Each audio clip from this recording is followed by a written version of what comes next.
This is the new Flipo F95 Cinewhoop from URUAV. It's a 2.5-inch pusher style drone that's in a pretty crowded market at the moment. There's loads of similar size Cinewhoops, and this one is clearly very derivative of the BetaFPV 95X V2. So, is it any good, and is it a better choice than the popular 95X? Let's find out. Hello and welcome to the Whirly Bloke channel.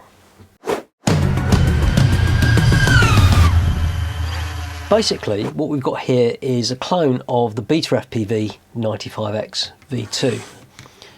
This is a 95X V2, and you can see it's a very similar frame design. You've got these polycarbonate frame guard prop type things, which is suspended on a carbon frame. And if you take a look at this, you can see it's so similar. I mean, to be honest, this prop guard here looks like it's out of the same mould as that. And there's some small changes around here on the carbon.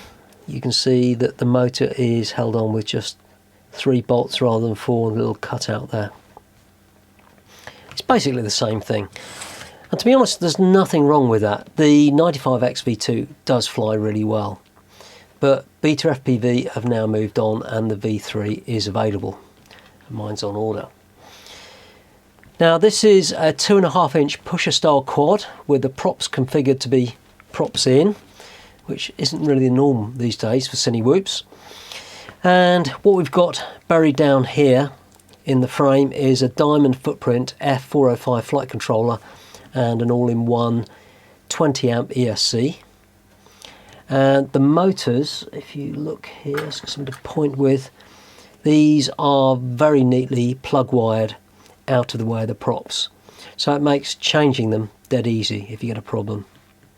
And the motors, they are URUAV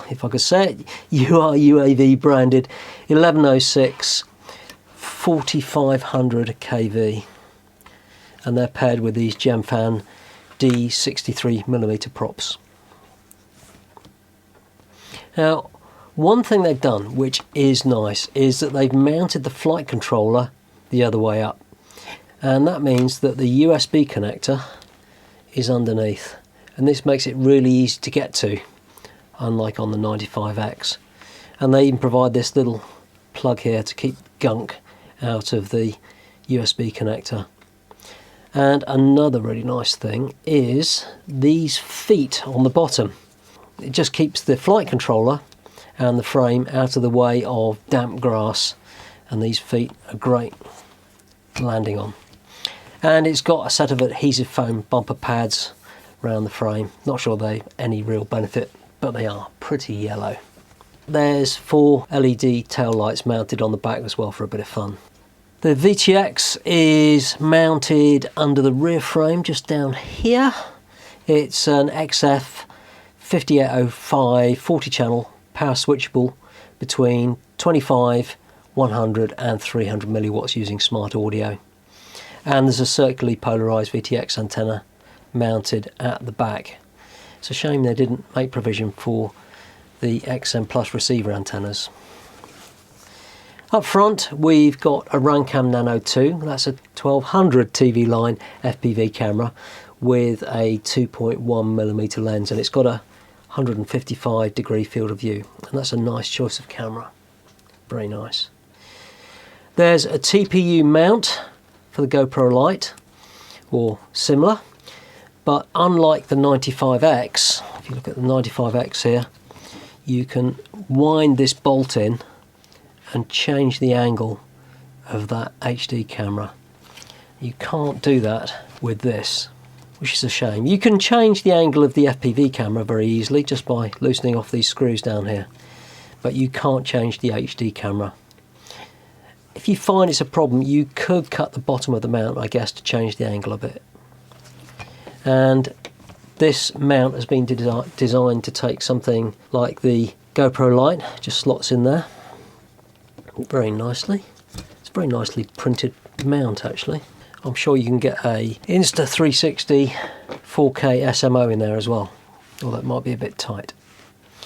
Now this will run on 2S to 4S LiPos, but 4S is the recommended voltage for this by URUAV, and they suggest 450 milliamps, which is fine, but I've generally found that 650 milliamps is a better choice for these 95 size Cinewhoops. You need to try this out for yourself, but I find on a 650 milliamp hour you get an extra 1 to 2 minutes, and the weight penalty isn't huge, but you're going to get something like 3 to 5 minutes flying, cinematic flying out of this. If you go acro, you're going to get less. So what does this weigh? Let's have a look here. So this weighs 95.5 grams, and if we use this 450 milliamp hour battery and a GoPro Lite on there, the whole thing is 176 grams, near enough. Now weirdly with this, you don't get any choice of receiver. It comes with an FrSky XM Plus already fitted, and it's already configured in Betaflight for the XM Plus. But that's it. The VTX antenna mount looks as though they thought about having a TBS crossfire receiver option, because this bit here is designed, well, it looks like it's designed for an Immortal TVTX antenna. Maybe that's a future upgrade they're planning on. And when I received mine, the receiver was wide in, but it needed tucking away. It was just hanging out the side here, and you need to tuck the antennas out. I just put them through here, get them safely out of the way. It's not a real problem, but it's a bit odd.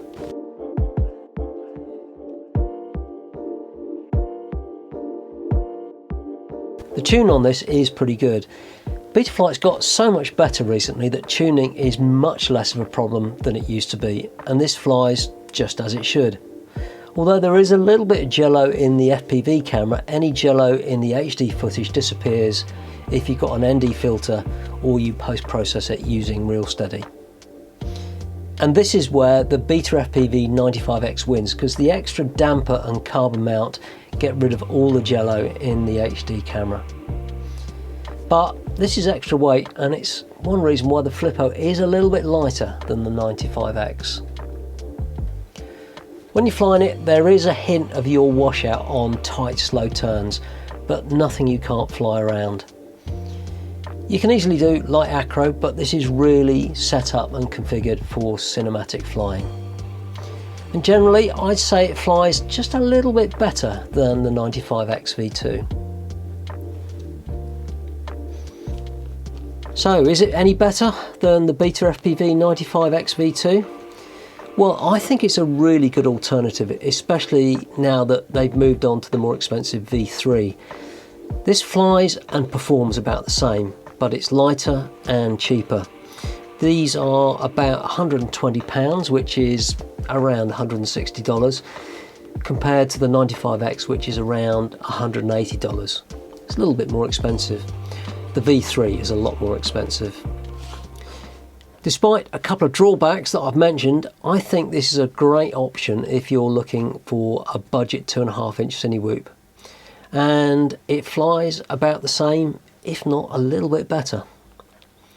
I'll leave links in the description so you can check out all the latest prices.